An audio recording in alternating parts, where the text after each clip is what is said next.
y tengo el placer de presentar a Maximiliano Aguiar. ¿Cómo estás, Maxi? ¿Todo bien? Bien, bien. Gracias por la presentación. No sé, tenía ganas de hacer esta presentación. Gracias, la verdad que tenía ganas. Sos el presidente de la Asociación Argentina de Consultores Políticos. El presidente de Consultores Políticos de la Asociación Argentina. Una responsabilidad, me imagino que muy grande. Me encanta.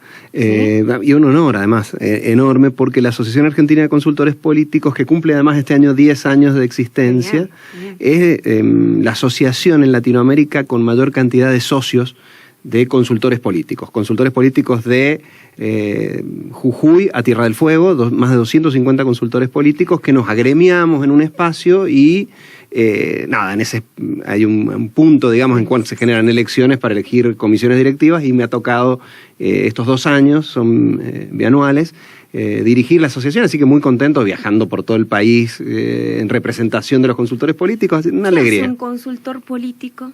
De todo. ¿Qué hace un consultor político? ¿Qué hace un consultor político? Porque a veces uno dice, bueno, se sienta con el político y le dice lo que tiene que hacer. No, y es más que eso. Sí, un trabajo y no es exactamente eso. Bien, ¿qué ¿Por es? qué? En principio la consultoría política es, digamos, una disciplina, un espacio pluriacadémico, te diré, donde se trabaja para la mejora de la calidad de la comunicación política. ¿Qué significa esto? La política se hace por 2 vías, o por el convencimiento o a los palos. Bien, entonces, básicamente, para que los gobiernos no sean autoritarios y no requieran el uso de la violencia, se requiere un proceso de diálogo. Esto funciona en la micropolítica, no solamente en la política nacional. Con lo cual, la calidad de la comunicación es fundamental para mejorar la calidad de la política. En ese contexto, nosotros, desde distintos lugares, investigando, generando estrategias, generando herramientas, construyendo mensajes políticos, intentamos acercar a representantes y representados en un proceso de diálogo que define nada menos que la toma de decisiones colectivas. Esto es lo que nos afecta a todos. La política nos afecta a todos. Bueno, la responsabilidad enorme es sobre todo de los políticos, que son quienes toman las decisiones, los consultores, y el término es bien sencillo en eso, es hombre de consulta. Bien, un consultor es alguien a quien se consulta en alguna determinada temática. Los consultores políticos somos hombres de consulta tanto para gobiernos, candidatos, partidos políticos, gremios, empresas, etcétera, que confían en nosotros, en alguno de nosotros, digamos, para asesorarlos en la mejor manera de comunicar sus proyectos políticos, sus ideas, de incidir en los asuntos públicos de una u otra manera. Eso sería muy resumidas cuentas lo que hace un consultor político. Hace un montón de cosas, pero ¿vivimos en una era de aceleración política? Sin duda, sin duda. Y en la Argentina tiene varios elementos, ¿no? Hay un primer elemento que tiene que ver con el elemento tecnológico. Escuchaba hace un rato una interesante entrevista que hacías donde hablabas de elementos. Bueno, se cayó Movistar. Estuvimos 15 minutos sin WhatsApp. Al minuto 5 yo hiperventilaba. Bien, básicamente bien, pasa. Hay un proceso en el cual la comunicación se ha acelerado de una manera porque la tecnología hablaban de los chasquis hace un rato. Hace rato ¿no? hablamos De los chasquis a WhatsApp hay un mundo de distancia y lo cierto es que eso genera que como la comunicación es más rápida, la toma de decisiones es más rápida, la información es más rápida y en ese contexto se acelera la política. Bien, se acelera porque se acelera tecnológicamente. Pero suceden otras cosas que ya tienen que ver más ya no con el cambio tecnológico, sino con lo social, que hacen que se genere una mayor cantidad de mensajes por minuto. En ese contexto, una política compleja con un nuevo actor que surge, vamos un poquito a la Argentina. Bien. Después de la pandemia, esta aceleración comunicacional se hizo aún más acentuada porque estuvimos encerrados mucho tiempo, descansamos mucho en herramientas tecnológicas que después seguimos usando. Con lo cual, hoy los niveles de conectividad hacen que mientras estamos hablando o mientras alguien nos está escuchando o viendo, está mirando el celular, está consumiendo otro material. Estamos consumiendo todo el tiempo de manera permanente. Las redes, la televisión, no sé, estamos sobreinformados, pero no informados, sino consumiendo todo el tiempo distintas redes. Totalmente, con lo cual hoy en realidad la mayor lucha política es la lucha por la atención. Mirá lo que muchos hacen y se hace, dividir pantalla y estar en 2 aplicaciones a la vez. Tal cual. Yo mientras lo uso probablemente estás muchísimo. escuchando música en una tercera. Estoy escuchando, viendo la viendo la televisión, tele. leyendo un diario y en una red social o en Instagram o en WhatsApp. Y divido la pantalla para estar en el mismo lugar. Mira, y te traigo eso un poquito a la política. Esa cuestión tecnológica unida a la pandemia que nos hizo, Claro. que además generó emociones personales bastante complicadas, digo, frustraciones, etcétera, por el encierro que no habían sufrido. Mi abuela tiene 96 años, ella nunca vivió una pandemia. De ahí para adelante, imagínate que nadie vivió. Entonces ha sido una situación que ha generado mucha violencia, mucha molestia, etcétera, que cuando unificás estos dos elementos, requiere la comunicación para ser escuchada cada vez ser más estridente, cada vez ser más fuerte. Porque la lucha, como la lucha es por la atención, se atiende no al que más reflexiona, sino al que habla con mayor fuerza, con mayor volumen. Y ahí empezás a entender un poquito este proceso de polarización política donde se escucha bastante más al que pelea que al que acuerda. Porque básicamente hay elementos sociales y tecnológicos que confluyen para que esto suceda. Nos vamos a la pelea, Tal cual. La atención va a la pelea y queremos saber qué pasó. Exacto. Entonces, eso, la aceleración de la política de la que hablamos, tiene que ver con estos elementos que se conjugan, ¿no? Mira, ¿y las redes sociales, cómo influyen hoy en estos políticos o en la política que va influyendo? Porque un dato que a mí me llama mucho la atención y siempre lo trato de buscar y volver sobre esto, es que Milei ganó, quiero creer que fue así, a través de redes sociales. Hizo mucho hincapié en redes sociales.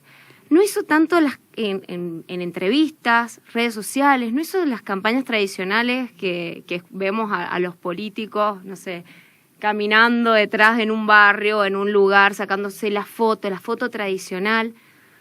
¿Cómo llegamos desde ese lugar? Sí. Bueno, empiezo. Sí. Milei no surge de las redes sociales. Milei surge de los plató televisivos. Vos hablabas de algunos programas de Buenos Aires. Yo estuve, bueno, no sé si el gusto, pero estuve en Intratables, en los 2 debates presidenciales. Milei surge de Intratables. Milei surge de Neura. Y luego eso se expresa en redes sociales de manera muy eficiente y se transforma en un fenómeno de redes. Pero él surge de los paneles de televisión. De la tele, Intratables de lo y Neura. Ajá, exactamente. Mirá. Y de ahí, con ese lenguaje tan llamativo, tan heterodoxo, tan ruidoso, tan distinto, bien, empezó a funcionar muy bien en redes sociales. ¿Qué pasaba? Los productores de televisión, de radio, etcétera, lo llamaban porque daba rating. En un momento en el que se lucha por la atención, se llama a quien genera atención. Entonces comienzan a llamar a Milei. Yo tuve la posibilidad de entrevistar a Milei en el 2021. Bien. Y te daban la nota, pero súper fácil y ¿Sí? te preguntaban, era esto, le encantaba. Y generaba rating. Te genera rating. Tecnológicamente, en un momento donde los canales de televisión están con varios problemas, te diré, sí. y miden en minuto a minuto, un tipo que te da rating lo traes. Entonces Milei empezó a tener mucha presencia televisiva a partir de eso y se transforma a partir de eso en una figura muy colorida para redes sociales, dentro de una determinada posición ideológica, y eso lo lleva hacia la política, a un tipo que en realidad no tenía inicialmente intenciones de hacer política y termina como presidente de la nación 3 años y medio después de que él hubiese dicho que no se iba a dedicar nunca a la política. Y termina siendo presidente. Un caso enormemente llamativo. Ese, primero legislador muy nacional llamativo, y luego presidente. Entonces lo que sucede con Milei interpela de manera muy eficiente a los nuevos formatos comunicacionales y además a la insatisfacción y bronca de la ciudadanía con las posiciones políticas tradicionales y los partidos tradicionales. Entonces, en esta cuestión agonal de mucho grito, etcétera, contra lo que él después define con un colega, Pato Russo, un consultor político que estuvo trabajando en toda la primera etapa con él, define el concepto de casta, que le funciona muy bien porque interpreta aquella molestia de los ciudadanos con todos aquellos que habían gobernado antes.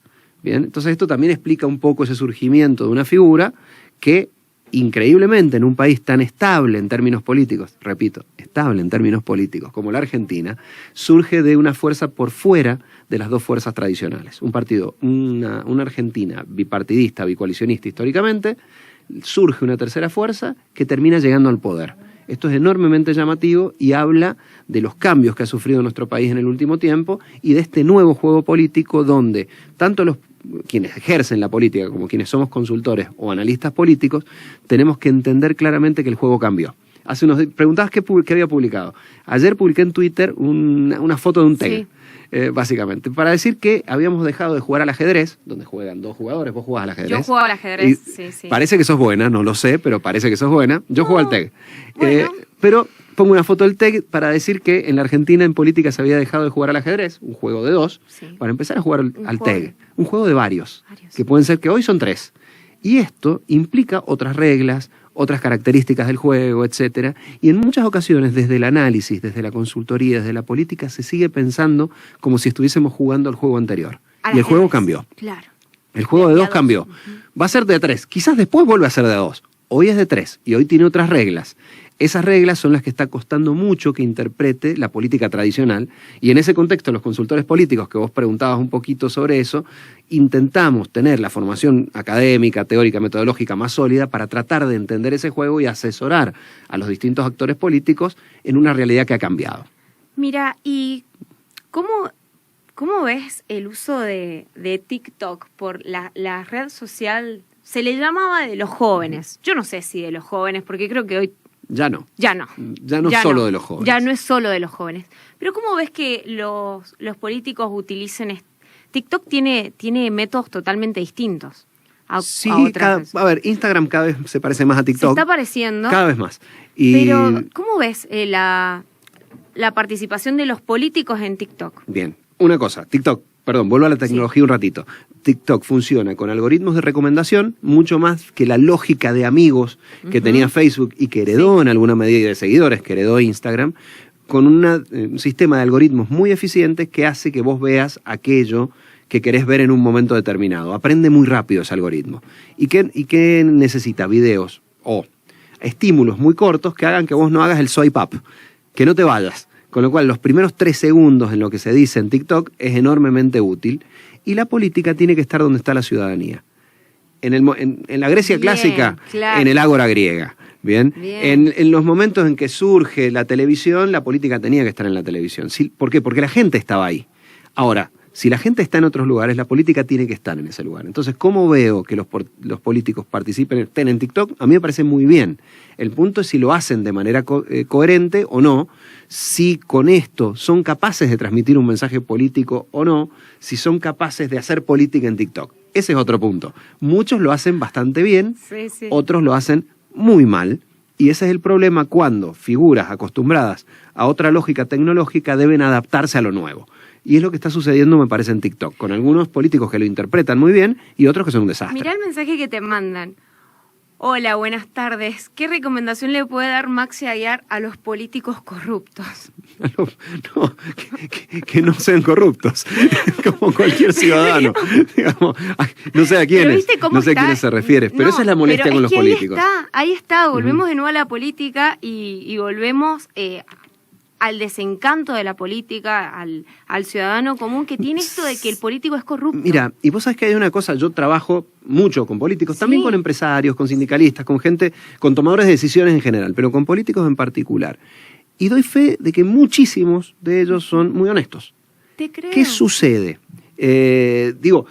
¿Qué sucede? Que en algunas ocasiones, estoy pensando más en Perú que en la Argentina, pero donde la judicialización de la política hace que los ataques hacia los políticos sean por denuncias de corrupción que a veces nunca se comprueban, pero que los sacan del juego político y Es que los decir, alejan de la ciudadanía. Es decir, que si tienen una denuncia por corrupción, no vuelven a participar en política o El no efecto vuelven a político estar- es inmediato. Claro. La condena es muy posterior, Claro. podría serlo o Sí, no sí, serlo, sí. pero el efecto político es inmediato. Entonces, en el caso peruano, para no traerlo al caso argentino, lo que sucede es que se ajusticia a políticos para intentar sacarlos del juego de la política y mantenerlos en un costado. Cuando se demuestra su inocencia, como ha pasado en muchísimos casos, ya es tarde, ya perdió su capital político. Pero esto no implica que todos los políticos sean honestos, ni mucho menos. Hay corrupción en todos los ámbitos de la vida social, ¿no? Y entre ellos, por supuesto, también en la política. Lo hay en la empresa, lo hay en la vida cotidiana, está el que le roba, el que le esconde al vecino algo, eso es parte de la condición humana, ¿no? Hay en la política también, lo que pasa es que, ¿te acordás de él? Roban pero hacen. El roban pero hacen, del 2001. No, en realidad, claro, tiene muchísimo tiempo, pero era en esa época, Y, en pero la época de roban, Menem, en la pero van. previa Sí, sobre todo. claro. Entonces había un prejuicio o juicio real de que robaban, pero como la ciudadanía sentía que sus necesidades básicas estaban satisfechas, ahí aparecía esa frase. En muchas ocasiones, el roban, que en algunos casos es incomprobable, esconde el no hacen. Esconde yo estoy muy molesto con esta gente porque está ahí, todos le pagamos su sueldo y no responde a las necesidades que yo tengo, porque no me provee una casa, porque no controla la inflación, por lo porque que no sea. puedo crecer económicamente. Ahora leía una nota de los jóvenes menores de 35 años que todavía viven con sus padres, que no se pueden ir de sus casas, que tienen un trabajo que no está registrado, que les cuesta muchísimo acceder. Y bueno, Bueno, es hoy parte. tal vez... Pero te hago un brevísimo paréntesis con eso, el trabajo registrado. ¿Qué sucede también con el trabajo registrado? Da la sensación, sobre todo en las generaciones más jóvenes, y esto también tiene que ver con lo que sucede con el libertarismo y con Milei, que las generaciones más jóvenes no tienen la concepción del trabajo que tenían las generaciones anteriores, permanente, donde vos entras a trabajar en un lugar y probablemente te jubiles en el mismo lugar, donde hay una serie de derechos adquiridos que hacen que esa relación deba ser permanente. Entonces, inicialmente, el fenómeno Milei, hablaban del voto Rappi, de los chicos de Rappi. Sí, ¿Viste los cómo van chicos cambiando de las... Rappi, de pedidos ya, que... Hay transformaciones tecnológicas y sociales que se van dando que implican que algunos conceptos que son una bandera para otras generaciones puedan no serlo para los jóvenes que no están pensando hoy en entrar en una empresa pública o privada y trabajar toda su vida, sino que el gran desafío, sobre todo de aquellos formados, es retenerlos. ¿Bien? Y sucede sobre todo en la empresa privada que aquellos que han estado pensando en desarrollar una carrera de principio al fin de su vida en el mismo espacio suelen tener muchos inconvenientes porque además suelen adaptarse muy poco a los cambios. Y hay que recordar, hablábamos fuera de aire de hablábamos de ChatGPT. Y hay que decir que la transformación que ha sufrido nuestro trabajo en los últimos año y medio, 2 años, es gigante. Es impresionante mes a mes. Eso requiere de una lógica de adaptación que en muchas ocasiones esas legislaciones y esos modos o esas cosmovisiones no contemplan. No contemplan lo que en algún momento funcionaba, en otro momento no. Puede ser una cosa que es brutal. Yo en mi trabajo de consultoría hay 2 cosas que han cambiado enormemente. Yo dejé de tener la base de sustentación en un mismo lugar, mi oficina está prácticamente vacía y mi equipo es más grande que nunca. ¿Por qué? Hay gente en Córdoba, hay gente que vive en el interior de San Juan y trabaja en la consultoría y está en su casa. Está en su casa y lo está haciendo desde su casa. Y por otro lado, se fue toda la gente que no entendió el cambio tecnológico. Yo tenía gente trabajando que trabajaba a la antigua, que trabajaba además sin generar cambios, sin generar modificaciones. Hoy no están. Es horrible decirlo, pero es real. Y me pasa a mí y pasa en todos los ámbitos. Todo esto nos afecta a todos como sociedad. Más allá desde el lugar, desde el que busca trabajo hasta el que lo brinda. El que no se adapta termina perdiendo el espacio, perdiendo incluso el trabajo. Tal cual. Las habilidades o las capacidades de incorporación, y hay que pensar en lo que sucedió en las revoluciones industriales, ¿bien? Que aquellos que no fueron capaces de adaptarse tuvieron enormes problemas. Y es el peligro que nosotros tenemos en este momento. Ejemplo adicional, estamos desarrollando ahora un chatbot para un partido político de otro país, de Ecuador. Estamos desarrollando eso. ¿En cuánto tiempo hubiésemos podido hacer eso hace un año atrás? Y quizás un año. Bueno, probablemente lo cerremos en una semana. Para darse una idea de la modificación en el modo de trabajo. Quienes no entienden eso... Esto es una revolución tecnológica. Tenemos que adaptarnos. Y social. Con enormes implicancias sociales. De las buenas y de las malas. Estamos los tecnolovers y están los tecnófobos. Yo estoy más del lado de aquellos que creen que la tecnología es enormemente peligrosa y aquellos que creen que la tecnología es lo mejor del mundo. Ni lo uno ni lo otro. Los tecnófobos, los que viven a la tecnología como un peligro para quienes ellos son aquellos que se resisten y que piensan que me viene a quitar el trabajo. Los tecnolovers, como se suelen llamar, son aquellos que creen que la tecnología viene a hacer una sociedad mejor. Y lo cierto es que es un poquito de una cosa y un poquito de otra. Nada te garantiza que esta nueva revolución industrial tecnológica de la información vaya a generar una mejor sociedad. Puede generar una sociedad enormemente excluyente, o no. Dependerá de la... Te digo que me maneje un robot, tecnofóbica. No sé, me da un poquito de miedo quedarme sin trabajo. Tecnofóbica detected. Pero sí, genera estas 2 cosas, son como los 2 polos. Me da miedo, escuchame, me da miedo me da miedo que un robot después termine... Hoy el chat GPT hace todo. Sí, hace muchas cosas. Siempre que le des una buena indicación. Sí, claro. Todavía por suerte responden a los humanos. Pero uno no sabe lo que puede suceder en un montón de tiempo. Ahora, en el cortísimo plazo, la adopción de este tipo de tecnologías es fundamental, y es fundamental también que tengan la capacidad de incorporar el uso de ese tipo de tecnologías, por ejemplo, en el sistema educativo. Perdón que me esté yendo a otro lado. Me encanta que sea así. Porque en el sistema educativo, ¿qué sucede? Los chicos, que se les prohíbe el uso, por ejemplo, del teléfono celular. Pasó con Jorge Macri hace unos días en Ciudad de Buenos Aires. Ahora, como herramienta, es una herramienta enormemente poderosa. Bien, entonces, ¿qué hacemos con eso? ¿Se lo prohibimos o lo permitimos con ciertas condiciones o lo implementamos?